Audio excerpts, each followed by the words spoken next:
It's 6:45, so we're going to call the school committee meeting to order. First order of business is the Pledge of Allegiance. Pledge allegiance to the flag of the United States of America and to the republic for which it stands, one nation, under God, indivisible, with liberty and justice for all. Okay, first order of business, we have some recognitions. I know, so we'd like to take a moment to recognize two outstanding high school students. I'll let them do the honors in a minute, so just make sure you introduce yourselves. Last spring, they met with myself and Principal Ruggiero about a vision to start this debate club at the middle school. And we listened and asked a lot of questions, and they said, we're going to take it on, and no need to worry. And they did. They really wanted to inspire young students and prepare them for success at the high school level. And we said, you can do it as long as you get advisors. And that's when they were able to get Mr. Gingras and Mr. Warren to help. And they said, it's okay, they don't need to know a lot about debate, we'll take it from here, and we'll have some advising. But these two teachers, middle school teachers, just stepped right in, and I have to say, all of them did a phenomenal job supporting our middle school debaters as leaders, mentors, and role models. So I'll let them come up and kind of explain how you started and what you just were able to do for the first time in middle school.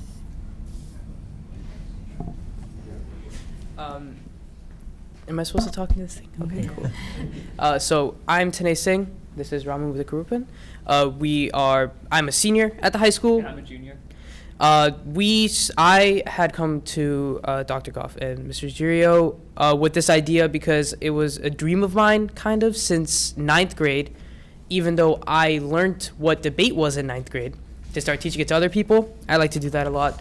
And it was just kind of to let these people really have an impact, or get the impact that speech and debate had on my life, because it gave me the confidence to speak to a lot of people, as I'm doing right now. 3 years ago, I wouldn't be able to do this, and give them the confidence early on so that they can move on in their lives, gain their confidence. And really, the skill of speaking is so important because it really gives you the sense of leadership. It gives you the sense of comfort almost. And to give it to them at such a young age of 12 and on, and to keep that for the rest of their life, I thought was just too valuable of a skill to let them start in 9th grade. So, which is why the reason I started the team and had Ramu join me as well. He'll be taking my spot after I graduate next year.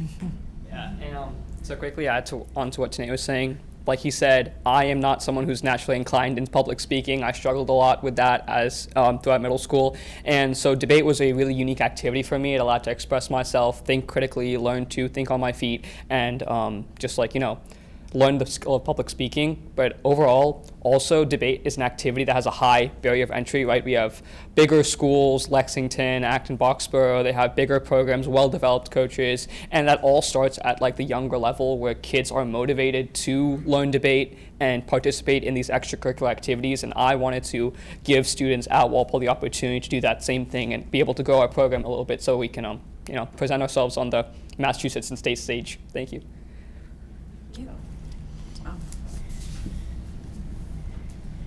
Right. They will probably speak more articulately than I, but I just wanted to recognize them personally. A huge thanks to Tanay and Ramu here. They put a tremendous amount of work into this, and they've taken it from what was just an idea a couple months ago into something that has been a truly meaningful experience for our middle schoolers. And all that hard work is them. They show up every day with a plan, and it has been awesome to watch it come to fruition. One of the coolest parts for me is that I've watched my former students turn into teachers before my eyes, and so I would like to extend a thank you to you all as well for creating a school environment where students feel compelled to take on these initiatives, and for you to support them when they do. We are grateful for that, and it's been an awesome experience to be a part of. So thank you gentlemen for your hard work, and I look forward to the continued success of the program. So thank you all, thank you.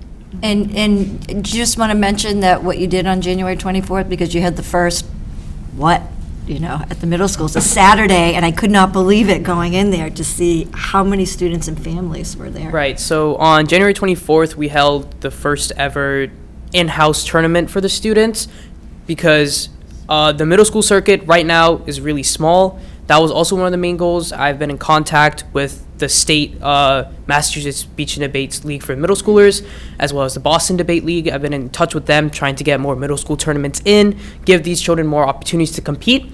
That takes time, so it'll be past my tenure as a high schooler, but we wanted to give them a tournament experience.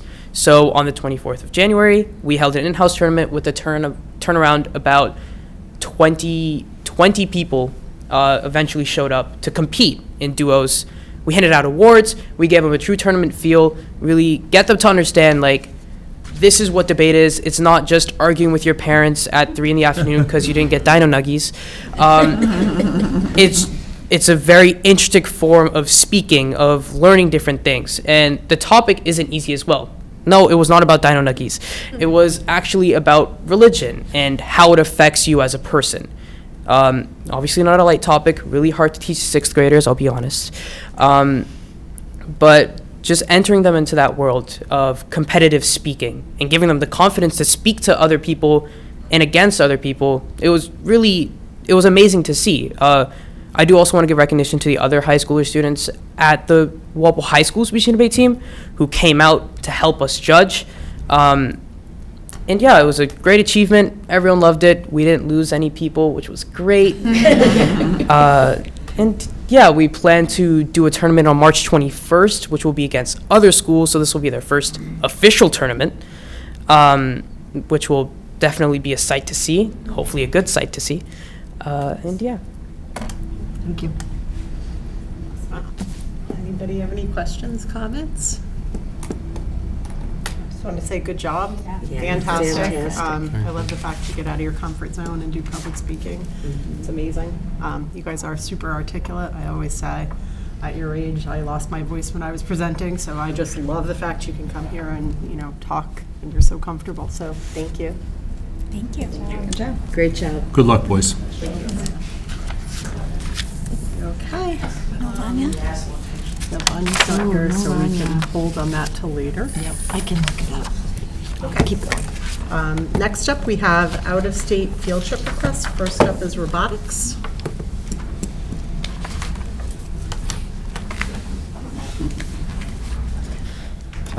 Hello. Nice to see you all again. My name is Brian Gaffey, and I am the high school Walpole Robotics team coordinator. And so we're getting ready for our upcoming competition season. So for this year's season, we're planning to go and compete down at URI in just about a month.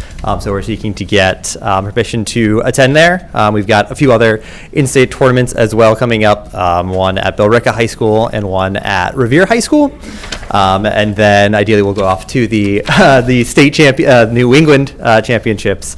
And then the other out-of-state request there is just to cover the World Championship in case the team qualifies again. So last year we had a very strong showing at both the New England Championships and out at the World Championships, and so don't like to try and throw any surprises at you when you qualify 2 weeks before the tournament starts. So just like to try and do it all in one go there. The robotics team, as always, has about 35 to 40 students on it, where our students work to build 120-pound robots that have to do different challenges kind of each year.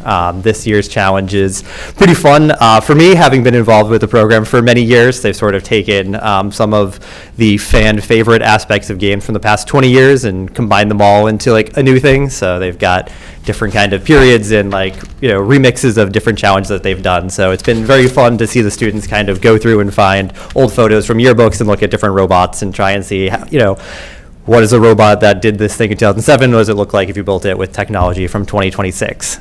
So it's been a really interesting kind of challenge there. So hopefully, once we're through with the competition season, we'll be able to bring them in this year. They're going to be very kinetic. They have to hold on to about 30 to 40 of these 6-inch foam balls and try and shoot them into some different goals. So it'll be very energetic and very fun.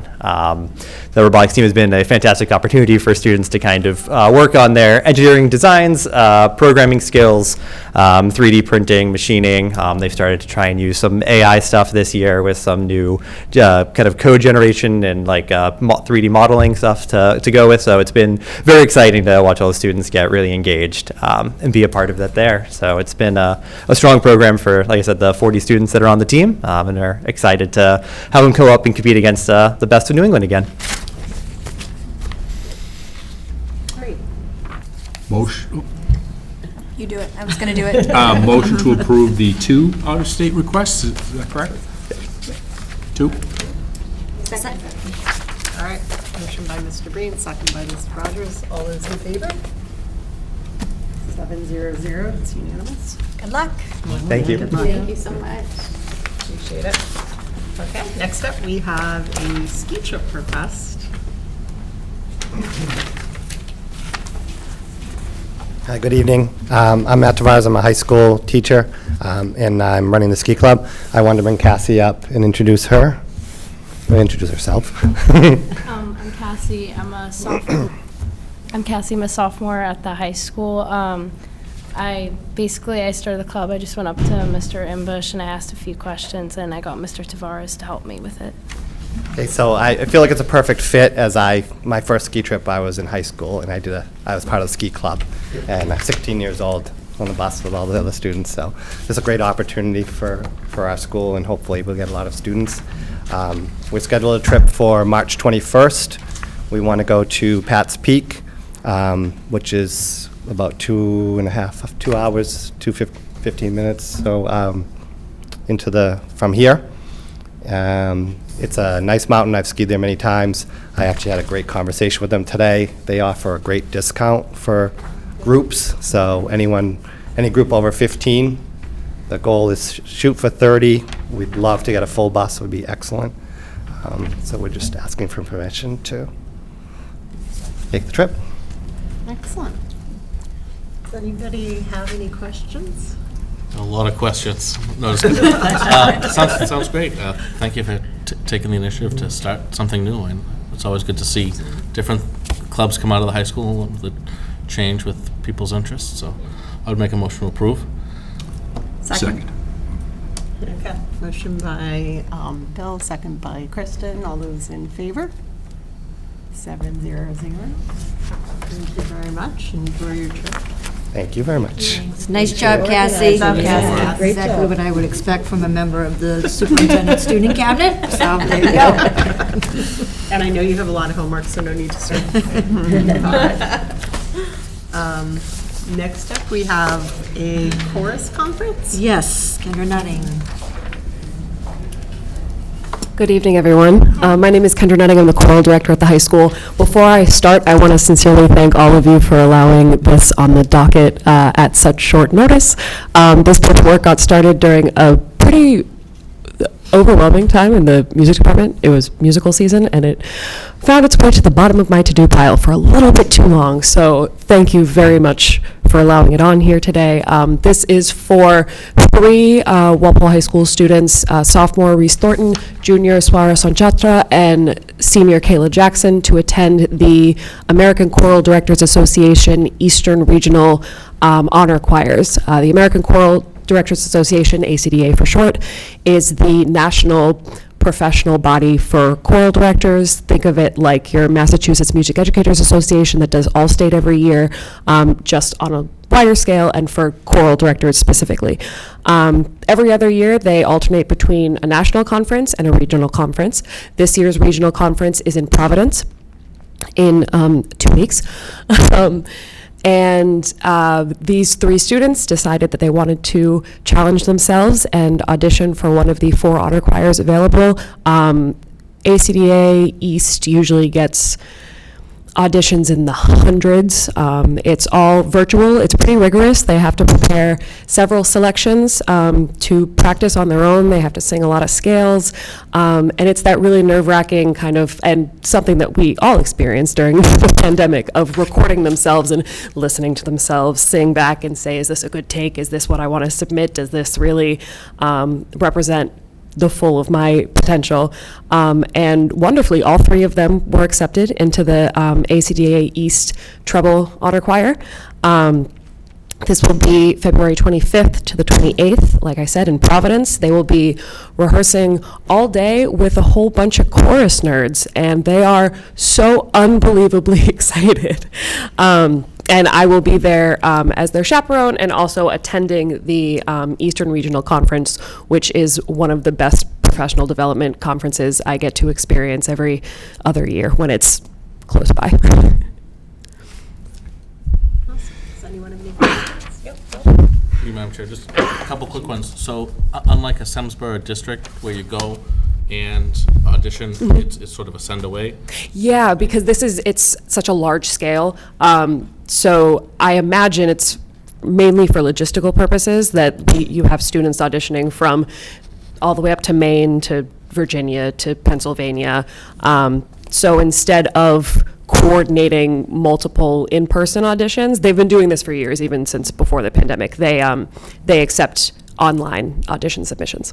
And is there something similar with strings and outside of district and Semsborough?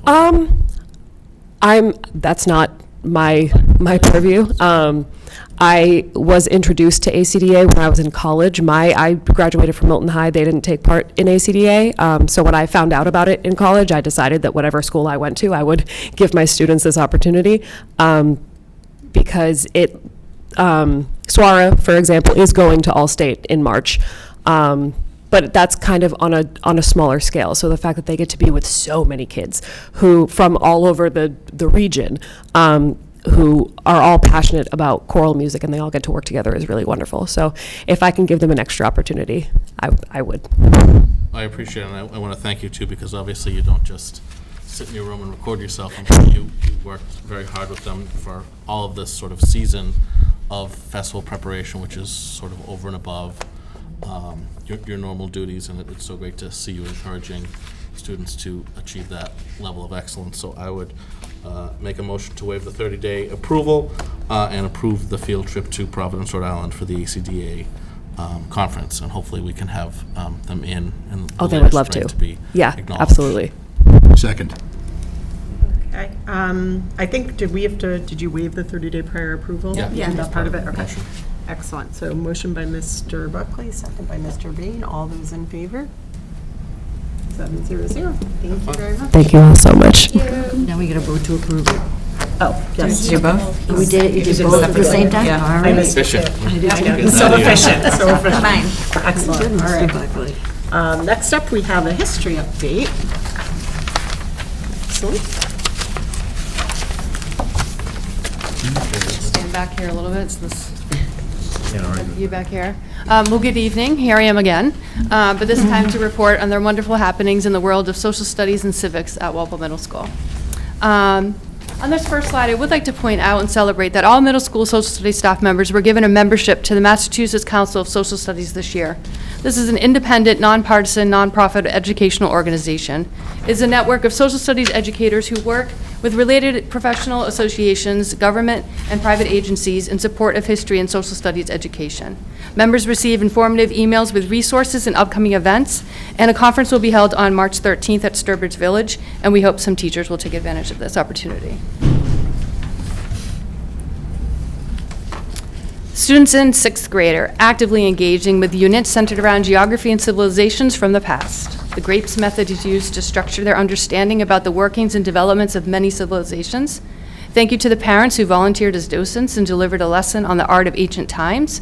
Docent volunteers also presented a lesson in grade 7 and will be helping with the MFA trip in May for grade 7 as well. Learning about societies in China, India, Greece, and Rome are just some of the stops that students make on their journey in grade 7. Using primary source documents, video clips, and literature selection, students read, write, think, and listen critically to learn about the past and broaden their worldly perspectives. Learning Tai Chi, practicing Chinese calligraphy, forming 3D Chinese models, writing Japanese tanka poems, and creating Buddha podcasts are just some of the ways that the students creatively engage with the curriculum.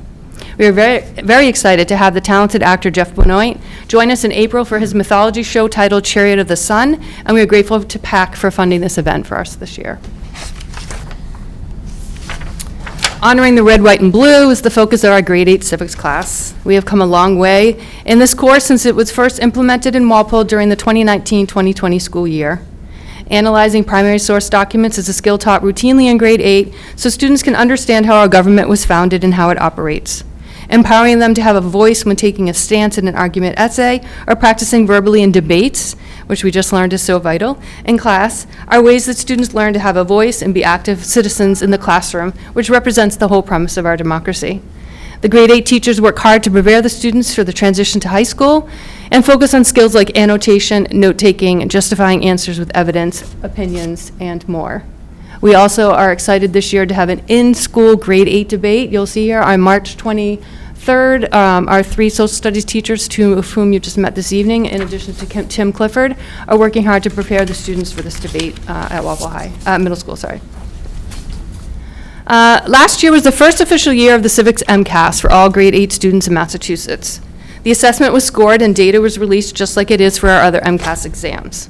As you can see, our Walpole Middle School students outperformed the state on every released question. This is to be celebrated for sure. However, we still look for ways to close gaps and strengthen the skills of all of our students. As mentioned in my ELA presentation, writing is a focus at the middle school, and this applies to writing done in social studies and civics as well. On the MCAS civics exam, students are asked to write constructed responses answers that require the synthesis of 3 documents, which could be a map, graph, picture, or political cartoon. These are shorter written responses, have a maximum length of 1,000 characters, and are scored using a shorter version of the ELA rubric, where content is the main area of focus.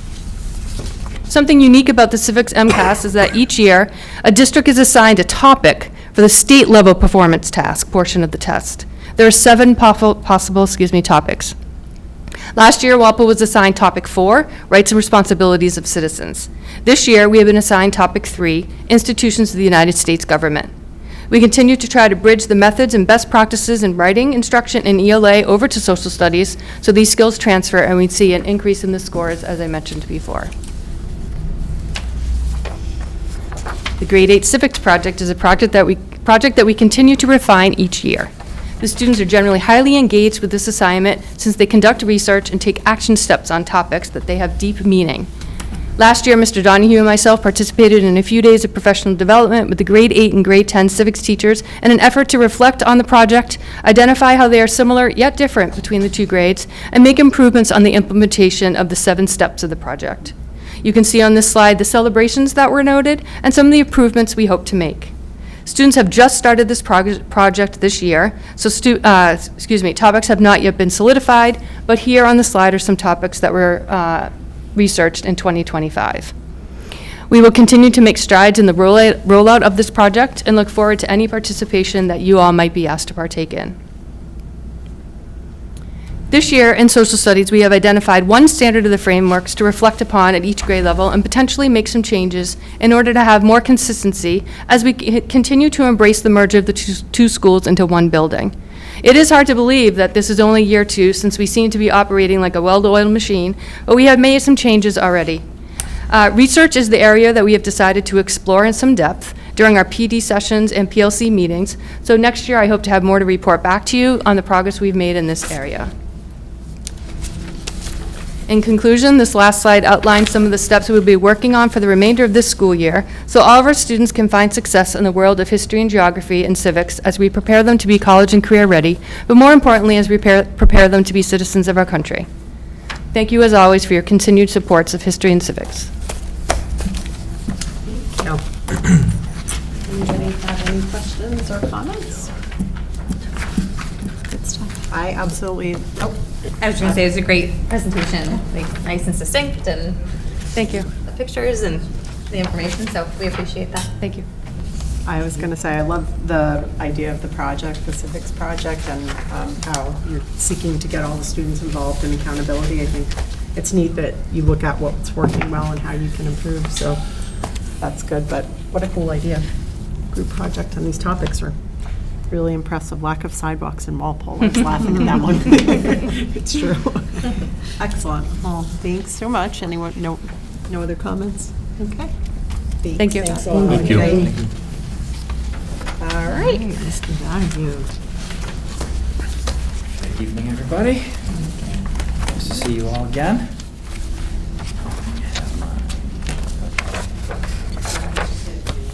Oh, okay. Mine's coming.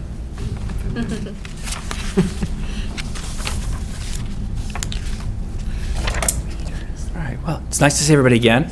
I was thinking about how to begin my presentation, and I've looked back at some of the presentations I've given over the past few years, and I realized I always come here right after Ed Camp. This year we had Ed Camp on January 16th. It's a great day of professional development where teachers from throughout the district get together.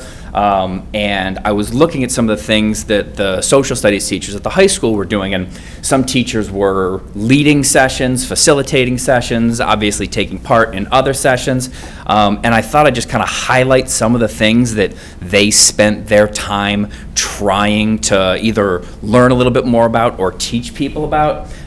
There were numerous technology sessions.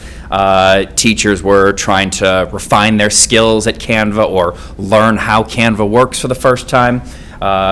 Teachers taking classes or teaching sessions on Google Classroom.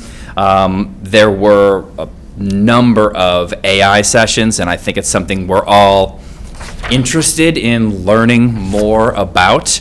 There were sessions on the ethics of AI, of how teachers can use AI, on what is appropriate to use with students. So teachers tackle that in a number of different ways.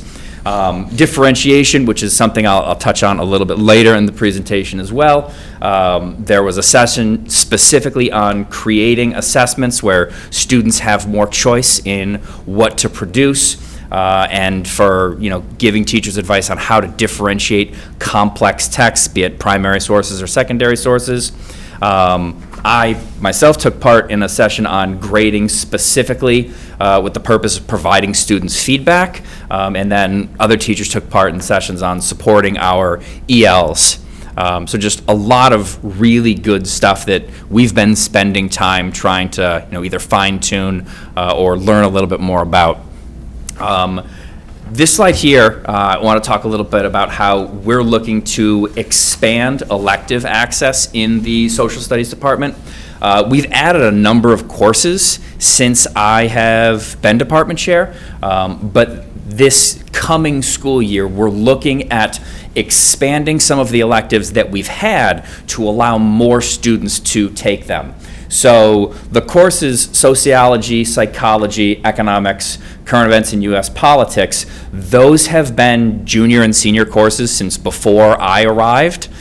We are going to make that available to sophomores for the first time next year. And we are also going to make AP Psychology a junior and senior elective instead of just a senior elective, which it has been since we started it 7 years ago, I think. And those were some of the real easy changes we were looking at, like, oh, we could just open this up a little bit. We're going to continue to look at our elective offerings and see where there's opportunity to add or open access for students. Similar to what Jody was talking about at the middle school, the high school teachers took part last year in that 2-day PD session at the middle school where we were, looking at what's been working with the Civic Engagement Project, what do we need to do differently. I want to extend my thanks again for some of you coming and talking with us a couple of years ago about what changes we can make, how we can efficiently run the Civic Engagement Project, and looking at what some of the students focused on last year, things like student mental health, road conditions, food waste. Some of them are really, really localized issues, and some of them are, looking out into the community and beyond Walpole and Massachusetts. We are in the topic selection process right now, so 10th grade classes are beginning their evaluation of what the students in a particular class might be interested in, and they'll probably be making choices on what to focus on shortly after February break. I said I was going to mention differentiation. I'm getting back to it here. Last year at the high school, differentiation was probably the main focus for the majority of the professional development that we did. And when I was here last year, I told you that the social studies department was in the middle of a book study. We were all at the high school reading the book Developing Historical Thinkers by Bruce Lesh. I think we're about halfway through when I came here and spoke to you. But a lot of the lessons that we took from that book really spoke to the differentiation message that we were getting as a whole school. And going in and out of social studies classes this year, I can see the impact that both the PD and the book study have had, talking with teachers about how to modify texts for all of the students at various reading levels.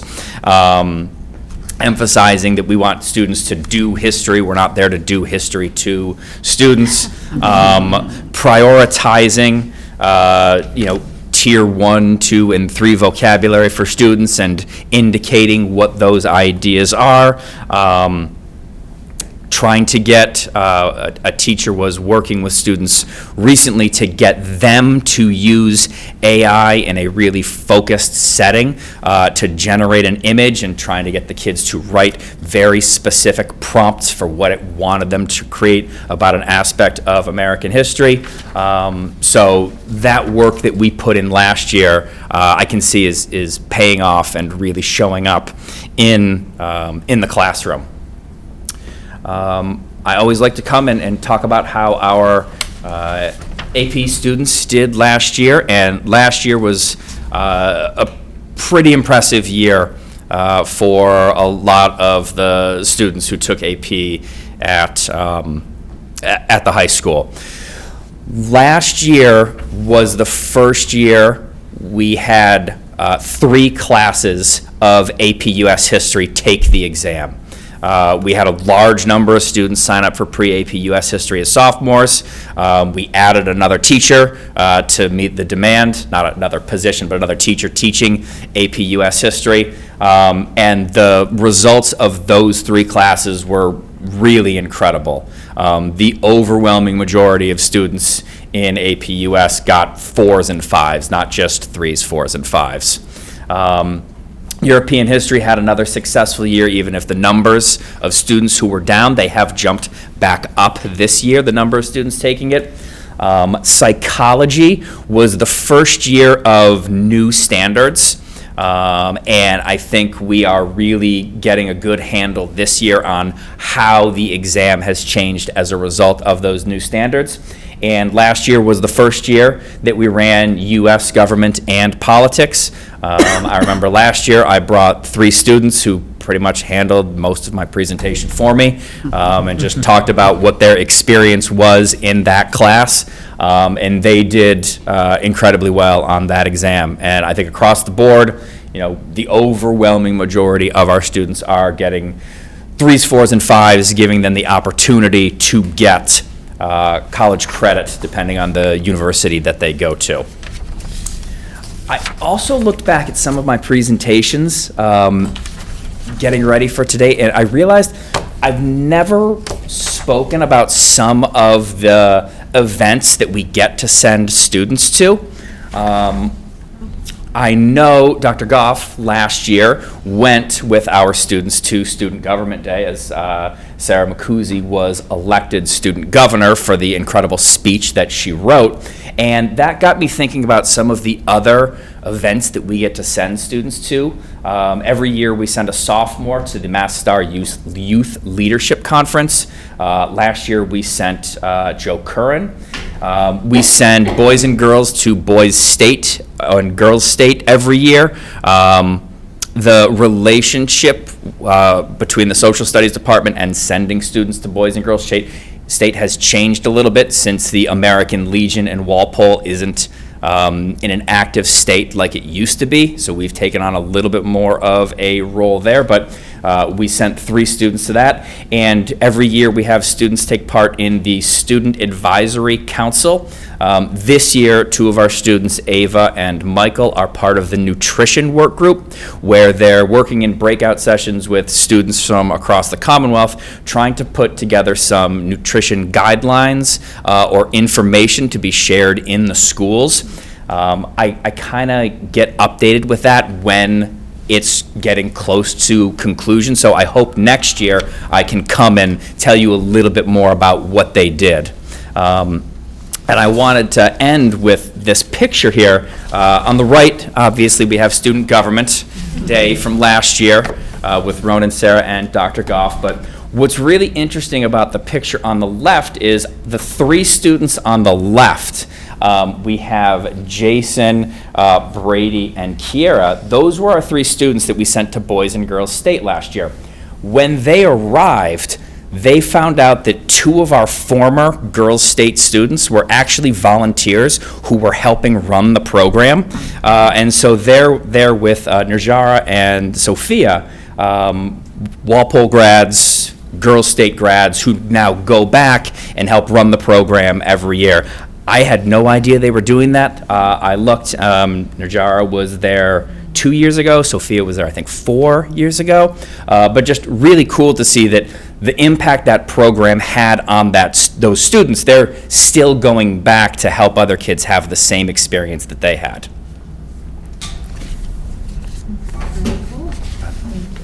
Excellent. Any questions or comments?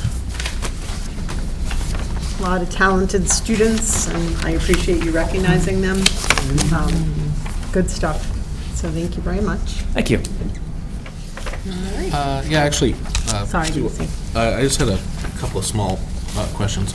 On the AP, is US still a 2-year, or is there like a pre-US and then? The sophomore year is a pre-US history. Per the College Board, you're only allowed to have US history be a 1-year course. So students who are interested in taking AP US history their junior year select to take pre-AP US history. Because we have US history divided into 2 years, we've got to teach the content over 2 years. Right. So they take similar content to their peers sophomore year, and then are in the official AP class their junior year. Excellent. And as far as the expanding electives, I really like the on-level expansion for folks. Is there any possibility of, as students take more of the social and the psych and the econ, to maybe expanding AP Psych down further, like in the future, to sophomores? It's certainly potentially one of the reasons. Scheduling, right? Yeah. One of the reasons we're opening the 4 semester courses to sophomores is that psychology and current events in U.S. politics, they could kind of serve as feeder courses to the AP program.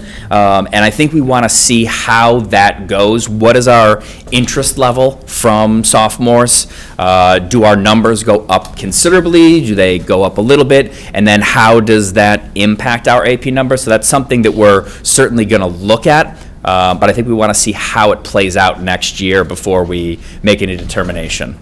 Good stuff. And as always, on the civics report, I know we've made ourselves available. We had some good conversations. I know I talked to Mr. Gingras after the meeting we had today with our legislators. We had, I think, really good conversations with those middle school students. They had some of the best comments of the morning, I think.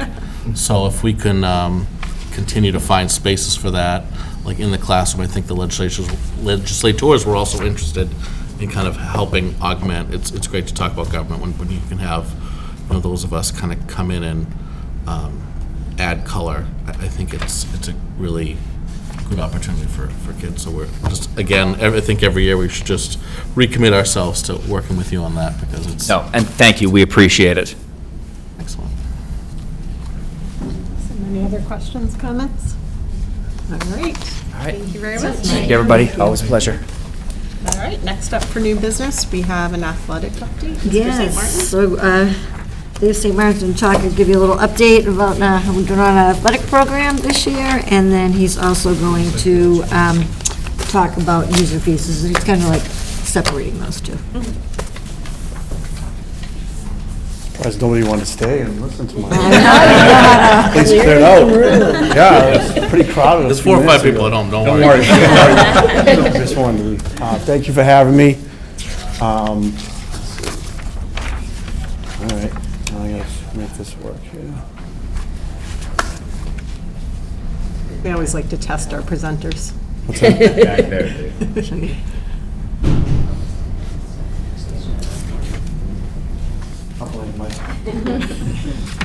There we go, okay. So this is the agenda for today. I'm going to speak about my first 2 days, the new coaches that we hired, what we did in the summer, talk about our captain's council that we started, and then we'll get into the fall, winter seasons, and then at the end, we'll talk about the budget and user fees, okay?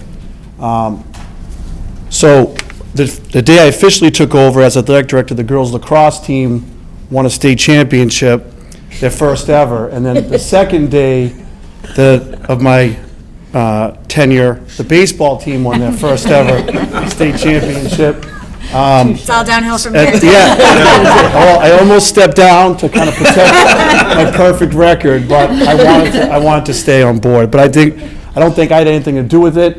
I think Coach Tompkins pretty much saving the spring sports season, and obviously our coaches and athletes had a lot to do with it. But it was a pretty cool way to start my tenure as athletic director. So that was a good way to start. Amongst the summer chaos of the construction that went on at the school, we end up, my first order of business was to hire 6 new winter coaches. We had a small committee we interviewed, and these are the 6 people that we hired. I'm really excited. They really have proven to be excellent coaches and role models. I thought it was a really cool process for me to kind of see like hiring these people and representing our athletic program very well, and just to be able to fit into the culture I was creating. All the hires have done that, and I've also put them in contact with our veteran coaches to kind of, help them, and kind of navigate through the season in the school and the town. So it's been cool to see them working with the veteran coaches that we have, and that's our basketball coach Sean McGinnis, who you can see how excited he is, and the girls are excited.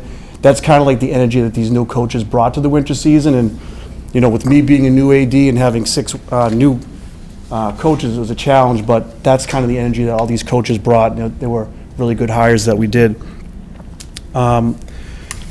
So in the summer, I met with all 27 head varsity coaches, and just to kind of go over goals, expectations, what they needed from me, I thought it was very important for me to talk to them and let them know my goals and intentions as the AD, and to tell them that we're working together.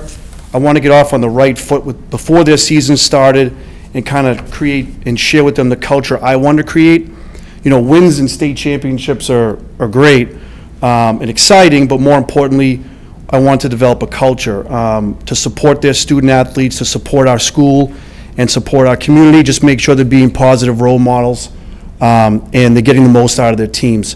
I felt that was more important than the state championships. And I think if you create a good culture, I think state championships and winning will then develop. I also wanted them to be able to communicate with me about anything and kind of stay ahead of issues. I thought the meetings went really well, and it was kind of my introduction to them, and also as me as athletic director. We put a new pole and flag in Turco Field. I got a message from Bill Buckley one day saying, just kind of take a look at the flagpole, and I went out there and it was leaning, and I was told it was a truck bumped into it a few years ago. It was just kind of never fixed. The flag was old and tattered. I called DPW. They took a look at it, put me in contact with the company, and they got it ready in a couple weeks right before the fall season, which I thought was important. And then we also fixed and secured the bleachers over by the press box. It was causing problems over the years. We wanted to make sure we now schedule a yearly scheduled maintenance for it. This is a few things that the DPW did.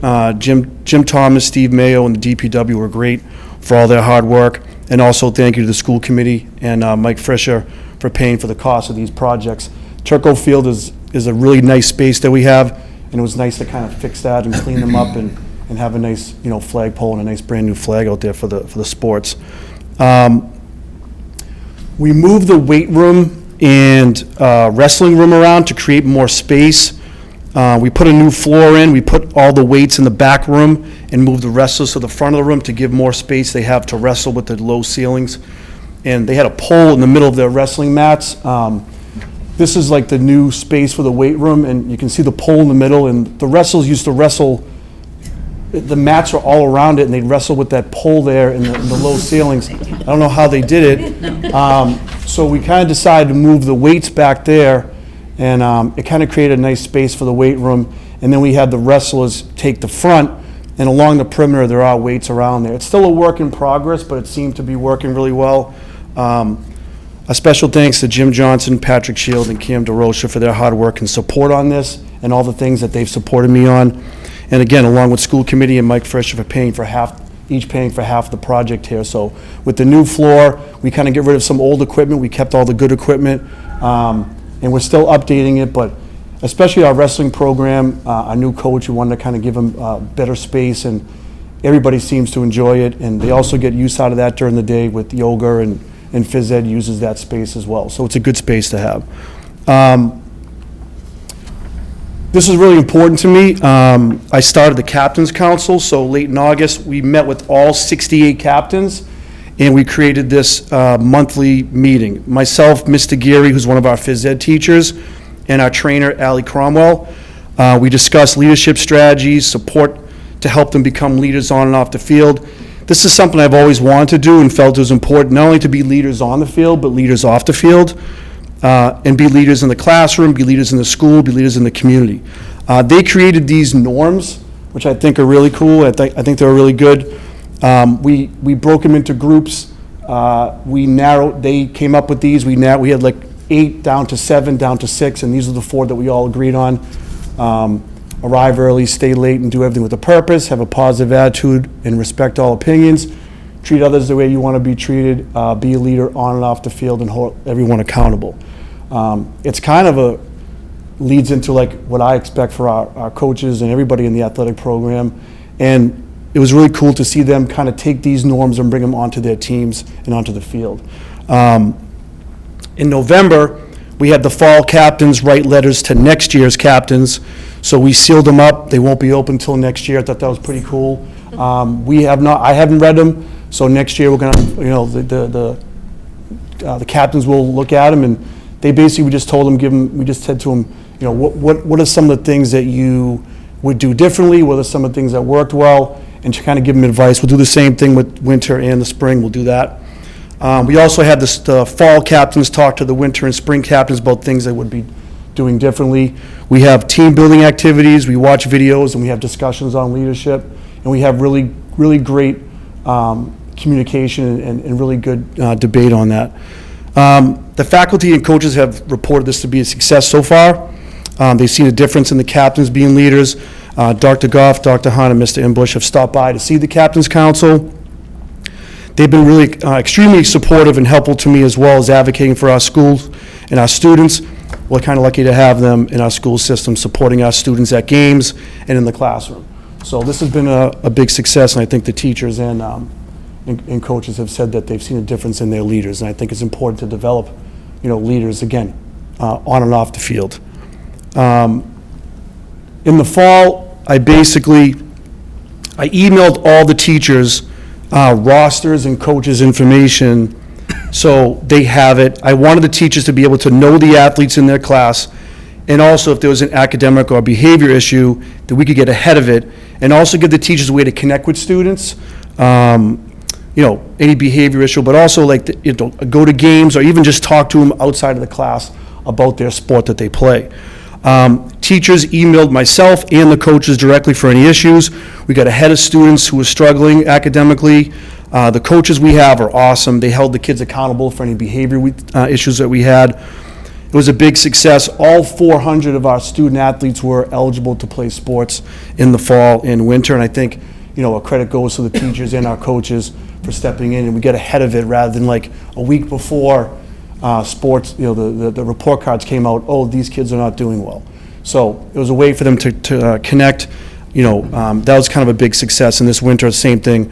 I think 2, unfortunately, out of 308 were academically ineligible, and we're working on fixing that, but it's still a really positive thing that happened. Late in the fall, I had what I called the first ever all varsity coaches summit. Summit just sounds like a better word than meeting. It just sounds more powerful. So we call it a summit. I think that was a lot better.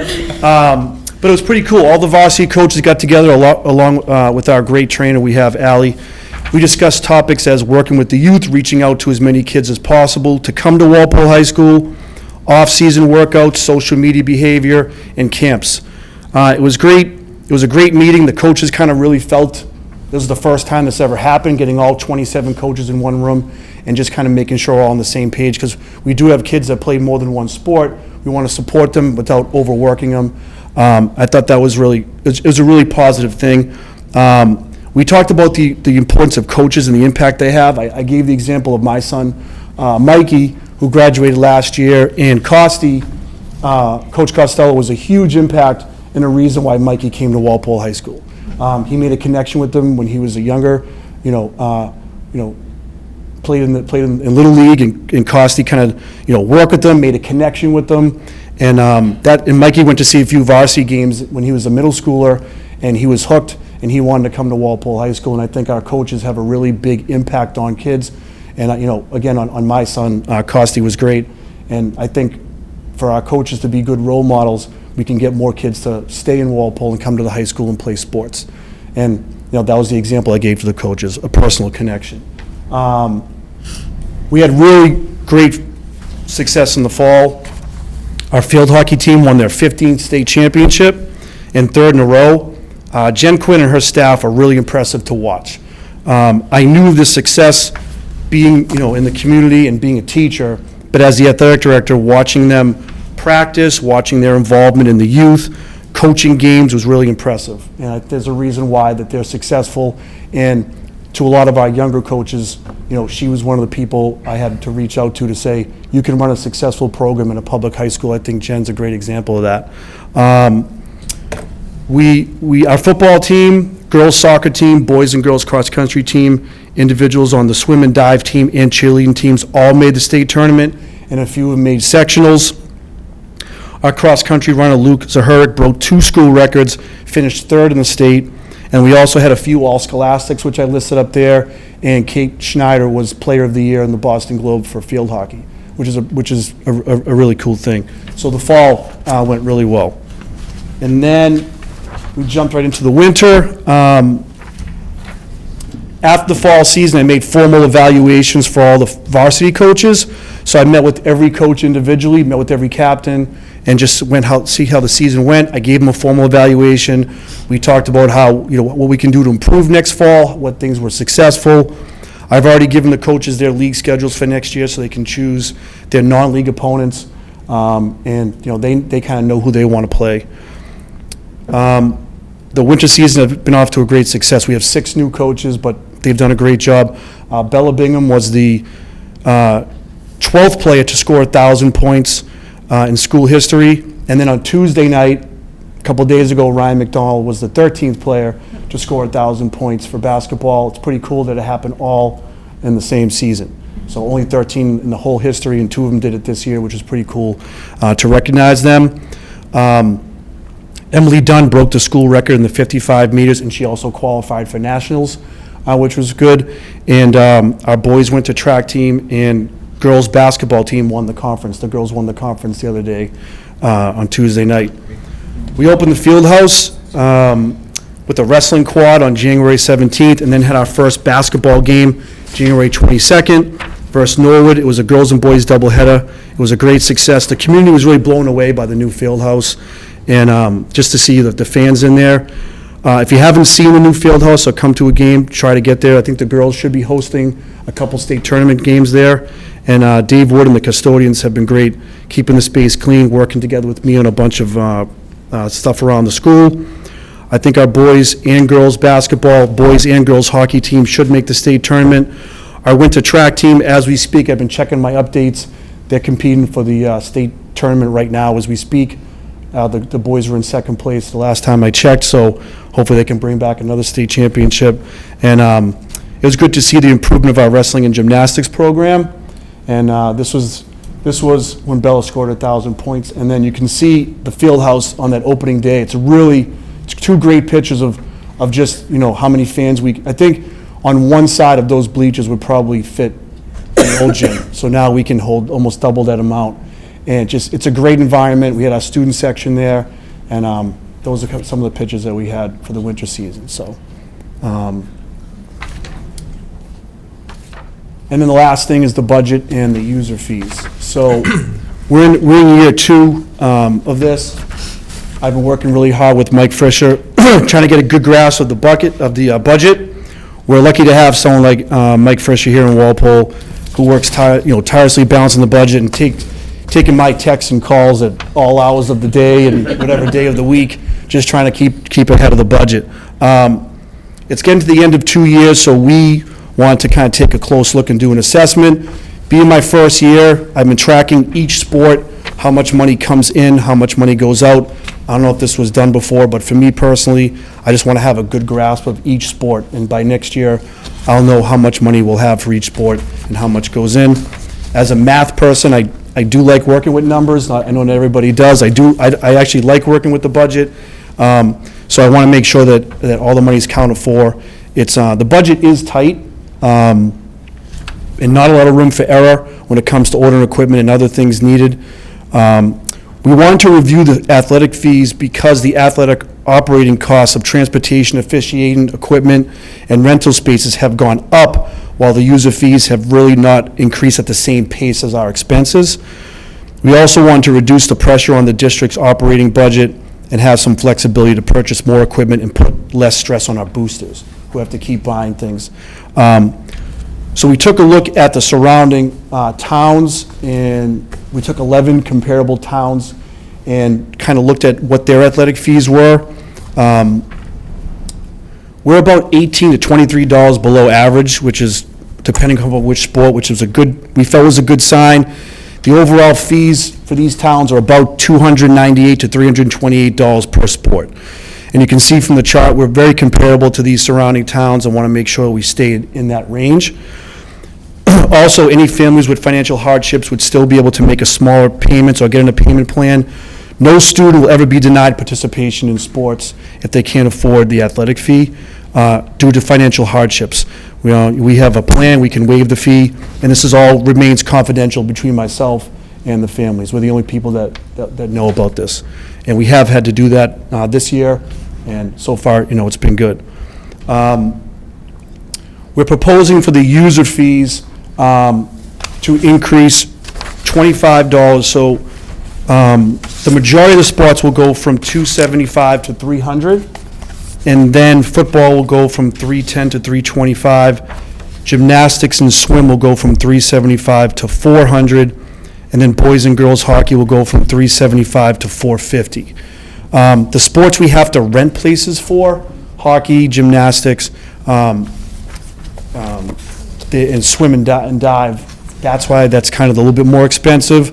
We feel we just have to kind of increase that just to keep up with the cost.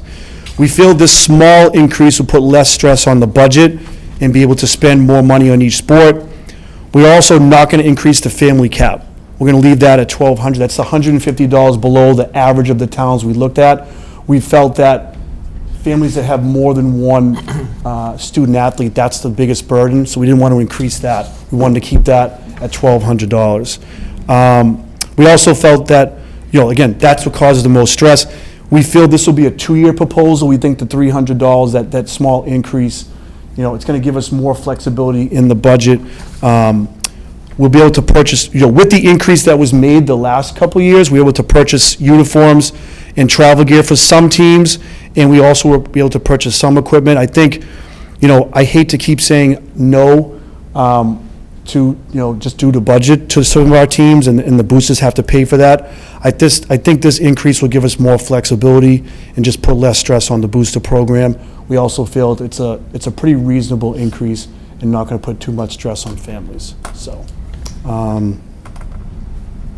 and that's really all. Thank you for all your support coming to the athletic events, and if you have any questions, I will answer any questions that you have.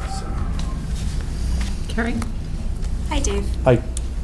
Thank you so much. I feel like listening to your presentation was like eating a giant ice cream sundae. Like it was Good. delightful the whole way through and just lovely. And really, it makes me feel good. So, I think what shines through your presentation is your commitment to building a really strong culture for our student athletes and our community. It starts with like wrapping your arms around the whole thing, and I love that you know who made All-State and who broke records in every sport, and the coaches' meetings and all of that. And I agree with you. I think, you know, winning championships without, you know, building student character and having them represent a positive school culture, it doesn't mean much. So I'm really happy to hear that that's your philosophy too. I think there's a lot of stories in neighboring towns, and I don't think Walpole is immune, but sometimes, you know, athletic team cultures can get real toxic real quick with like very severe consequences for kids and communities. And so I don't think we can underestimate or underappreciate the work that you're doing to keep our student athletes at a level above all of that, and to keep our coaches accountable for supporting that. And I would encourage whatever partnership can happen with families too, because I think, you know, they're part of the equation, right? But this is fantastic. And thank you for everything you've done so far. Doesn't sound like you've slept much, but we're very grateful. So thank you. Yeah, no, it's very important to create that culture, and even for me to go to all the sporting events and go to all the practices and just showing up so the kids see a face, and just knowing that their sport's important. You know, like we have sports that, you know, don't have high attendance, but it's important to those kids, it's important to those coaches. They work really hard. So for me to kind of show them that, but also holding kids accountable and holding the coaches accountable. We really have great coaches here. Like, it's really, really great coaches, and they want the kids. And again, it's more than just winning and participating in sports. They're role models for them, and they want the kids to be successful. But, you know, there's more lessons to learn. And me as a coach and a player, and both of my kids who played in sports, that was important too. So I'm glad that came across. Yeah, your enthusiasm and how you embrace this, zipping around. I saw you all the time. The students talk about you being there. It was just wonderful to have your presence. I mean, they definitely notice it. As sad as we were to lose you teaching math, I think that, you know, your impact on these students and the athletic program and creating this culture, it's just been fantastic. And again, your presence is just amazing, and how you've embraced this. So thank you so much. Kristen. I just wanted to echo everything that's been said. I wish my son would be able to benefit this, but I think it's, you know, knowing what he went through, I think it's long overdue, and I applaud everything that you're doing. I think it is a huge asset for Walpole and for our sports team, so thank you so much. Thank you. I'll say number 4, the same thing. But I remember a couple of years ago, you wanted to try to get a program started to get more kids involved in school spirit. And athletics is just such a great door to some of those opportunities.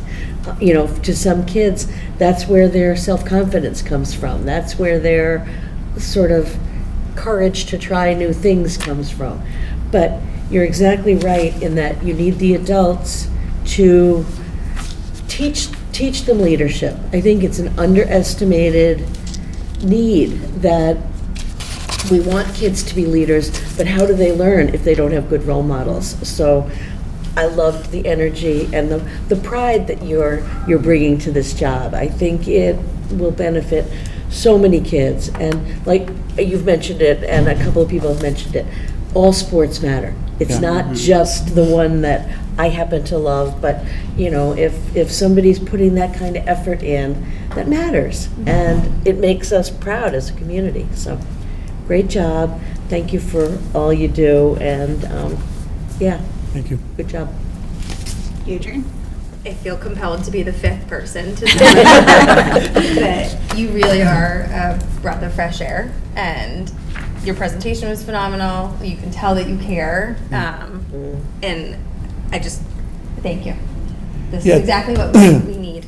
Thank you, because, again, for me being, living in Walpole, having kids in Walpole, teaching in Walpole, coaching in Walpole, it's like, it all kind of came together, so I kind of knew what was kind of needed and how we needed to do it, so I'm glad that that's come across, so, Clearly a great fit. thank you.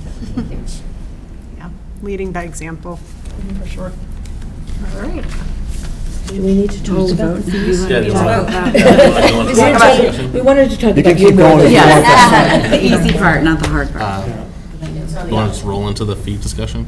Yeah. Sure. So you're doing a great job. I won't say any more. We'll have to take the doors off the hinges to get you out of here. But I think, it's very exciting, again, especially on the student culture. But I'm also, now that I'm really grateful for the detail and attention to detail which we bring to this position, from fixing an American flag and a flagpole to making sure that a sport that doesn't get a lot of perhaps attendance, having people there. And I was at the senior center and I saw there's a free tickets to games for seniors, and I know you've revived the the alumni sort of Hall of Fame, which I think is, as we talk about budgets, might be a great way to kind of bring people closer in, and perhaps hopefully shake down some whales for the program as well. So as we move into the sort of financial discussion, I like that you're doing this in sort of an incremental fashion.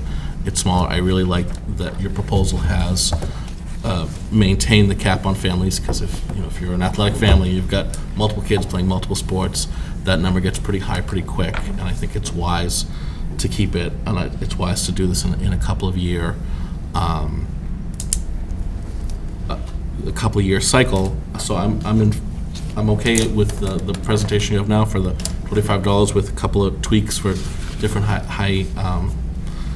higher cost programs, and hopefully as you sort of grow into your role, you've done a tremendous amount of work being out there and being seen, and I know you have the tools to do as some of your more distant predecessors have done, then move into the space where, okay, with this funding, maybe start looking at grants and different things. I know that weight room a generation ago was paid for by a grant, so I know you have kind of the chops to start to chase those things as well in the future. But this is, I think, a great start, and this FIFA proposal, I think, is acceptable, and I'd rather prove it now and let people know earlier rather than later, so I'd make a motion to approve. Carrie, do you have comments?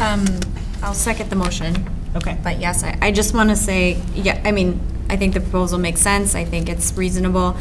And at our last, was it last year or the year before, when we were doing our strategic planning process and we were sort of visioning what we wanted the district to look like in 5 years, something that came up over and over and over again was not to have fees for student activities. And I only mention it because I guess I want to acknowledge the dissonance that exists. Like, in a perfect world, we don't have to charge fees for students to participate in these things. And in the real world, right now, there is no alternative for us budgetarily. It doesn't mean that we don't hope to get there someday, and it can feel like a step back when we have to raise fees, but as Dave explained, we have all these factors that are out of our control: transportation, officiating, MIAA stuff. So I guess I just want to note that and kind of have that, on record, that it's something we're still very aware of, and like an ideal that we hold, even though we can't actually take a step towards it right now. I would also say it makes me happy to hear that we're reaching out to students who can't pay the fee, and that's very important. You never want to have a student not be able to participate in something. So I think that's fantastic, and I just encourage you to make sure you get the word out about that, and I'm sure you are, because you get the word out about a lot of stuff. So. Any other comments? All right, so then we have a motion by Mr. Buckley, second by Ms. Denizio. All those in favor? 700. Nice job, Dave. Good job. All right, thank you. Thank you. Coach, please note that I spared you tonight. It's ominous. Oh, I know. Okay. Now we have the superintendent Yes, report. I'll just, for Vanya, I'll just read some items from her Walpole High School Student Report. She just said she hoped everybody enjoyed the Super Bowl weekend. She knew that it was probably felt disappointing that the Pats didn't win for some. But she wanted to remind everybody that next week is known as Random Acts of Kindness Week. She said, so let's appreciate the fact that we got to the Super Bowl for the first time since 2019. I think some of these kids don't remember the last time they got to the Super Bowl. She said, just a reminder, registration for the national language exams for French and Spanish has now been completed. She mentioned the opening of the field house was a wonderful event. And then the Walpole Tri-M, they're selling flowergrams, the annual Valentine's Day fundraiser where students can buy a flower for someone. And then the Tri-M also returned many acceptances into the program. They've just been accepted, so that's been finalized. And then many students are traveling to Rwanda this week to participate in the immersive multicultural program, so that'll be a February break. The mock trial team had their final trial. It was their last trial. And then the boys track team, she wanted to recognize, as Dave mentioned, broke the school record last week for the 4x400 meter relay race with a time of 3 minutes and 32 seconds, beating the previous record that had been set in 2015. So this week, track team had plenty of personal records across the board at the Rising Star meets. She said, finally, for the first time, the Walpole Speech and Debate history, we have 3 students who qualified for the main events in the Nationals in Richmond, Virginia this June, and 2 of those students also qualified for the second national tournament that will take place in D.C. And they're taking 5 students this weekend to the Harvard Invitational Tournament. So that's this Saturday. And she also closed by saying as February break approaches, she'd like to encourage everyone, students and adults, to spend time outside. And she said we finally had some really good snow for the first time in forever, she said. So, that was good. I actually, yesterday, went to the TV studio, for their projects, and one of the students interviewed me on what else, snow days. So that was funny. But actually had some more information since actually had a call a snow day this year. So, and then for mine, just if you don't know, last Friday was the 100th day of school. It's like unbelievable, important milestone, and really highlights the teaching and learning across the district, and a reminder of all the accomplishment and achievements that take place every day in our classroom. I also, last week, I want to remind everybody it was National School Counselor Week, and so on behalf of Dr. Hahn, Mr. Frisha, myself, and district leadership, we want to extend our sincere gratitude to our school counselors for the incredible work they do every day. I mean, their dedication to supporting our students both academically, socially, emotionally is really essential to the success of our school community. Also, a reminder, report cards are available. Families are encouraged to download, save a PDF copy, and then they can keep it. The district CD policy and local graduation requirements for 2026, they have been approved, Walpole High School by the Department of Elementary and Secondary Education. So that went through without a hitch. Also, every 3 years, the Office of Public School Monitoring conducts an integrated monitoring review, known as the IMR, in the areas of special education and civil rights. Remember that one? Well, it's 3 years, everybody, so we're back in. So they have to conduct approximately 114 district reviews. We're scheduled in Group B during the 2026-2027 school year. So we'll begin the internal preparation and review processes accordingly, and that's closely monitored by Dr. Hahn and Dr. Quealy. So they'll be plenty busy. Also, in terms of Student Opportunity Act, if you remember, we had the Student Opportunity Plan. That's a legislative requirement where districts develop and implement a three-year plan. We are currently in year 3 of 3, and will be required to give updates that will be submitted to DESE by April 1st. And we do that regardless of any changes we get in Chapter 70 funding. So we'll be working on that one too. February vacation will take place next week, February 16th, 27th. And this morning, we had an absolutely fantastic legislative breakfast with our state legislators, our officials, our town members. Our students were in attendance. They were really unbelievable, and it allowed them to listen, learn, and ask questions firsthand. So just getting that real world learning experience. They just saw a great example of, civic engagement in action. So I had a productive discussion, and I want to thank Nancy Gallivan for all of her hard work in putting this together. I mean, you just think like pieces and pieces, and when you see it, in its fruition, it was just really unbelievable. So thank you. I don't know if you had anything to add. That's all I have. No, I was just going to thank you guys. I thought Adrian knocked it out of the park. Absolutely, With yeah. what she had to do, and it was, I think it was well received, and I think it's important. Yeah, we've just even today had one email was sent to Principal Ruggiero from one of the students about how honored and happy he was to be able to take part in that. Very cool. All right. Any other questions, comments? Okay, moving on. Old business, we have a budget update. So we are making progress on our normal budget trajectory. The school committee voted the FY27 school budget on January 22nd in the amount of $60,900,418. That represents a $2,354,232 increase, or 4.02%. The budget includes all Tier 1 proposed positions. A level service budget would be $60,595,303, or 3.5% increase, and would include 2 of the required positions totaling $150,000. The remaining gap in that case would be $300,000. Our town administrator's budget recommendation is $60,272,128, which would create a current gap, which we currently have, is of $628,290. Our next meeting is the school committee and school department will present their budget to the FinCom after the school vacation on Thursday, February 26th. That's all I have. So we'll be moving the school committee meeting to Wednesday. We're going to see a lot of each other.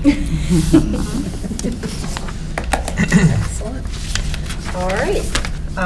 Next up's the high school project. Yeah, high school, they're moving on with that music and multipurpose room. It's amazing. As soon as the field house opened, that day, they're in there working. So, yeah, we keep moving on. On time and on budget, right? I think we're like, what, 87% complete? Yeah. Yeah. Yeah, that's really wild. We're getting in position. Yeah. Subcommittee activity? Other than the breakfast, anything? I don't think so, okay. Citizens' comments, there's a lot of you out there, so, all right. Next up, for approval of warrants. Sure, I would like to make a motion to approve the following warrants. We have payroll under 2628 PS, accounts payable for student activities, the Student Activity Fund under 226030. We have accounts payable for schools, food services, special ed, middle school project, and student activity funds, all under warrant number 226031. And accounts payable for schools, food services, special ed, and student activity funds, all under warrant number 226032 for the amounts listed in your packets. Second. Okay. Motion by Mrs. Rogers, second by Mrs. Zurich. All those in favor? 700. Next up, budget transfers. Do we have any of those? No. No. Okay. Next is donations. I'll take that. Like to approve the following gifts and donations to Boyden from Dedham Savings Card Competition, Walpole Co-op Battle of the Books, Dedham Savings Battle of the Books, and Bay State Textiles for $1,875, to Old Post Road from Dedham Savings Card Competition for $375, to to Elm Street from Dedham Saving Card Competition and Bay State Textiles for $393.90, to Fisher School from Dedham Savings Card Competition and Bay State Textiles for $475.90, and to the middle school from Bay State Textiles for $52.50. Second. Motion by Mrs. Sarek, second by Mr. Breen. All those in favor? 700. How about minutes? Madam Chair, make a motion to approve the January 20th, 2026 public budget hearing meeting minutes and January 22nd, 2025. I think that's supposed to be 6. School committee meeting minutes. Second. Motion by Mr. Buckley, second by Mrs. Sarek. All those in favor? Opposed, abstained? Sorry, I think that the minutes on the 20th say that I was present, and I wasn't. That's the only change there. It felt like you were there. Okay. All right, with that Yes. correction. Okay, so then we have the 700 with that correction. Motion to adjourn. Second. Okay, moved by Mr. Green, second by Mrs. Rogers. All those in favor? All right, unanimous vote on that one too. Next.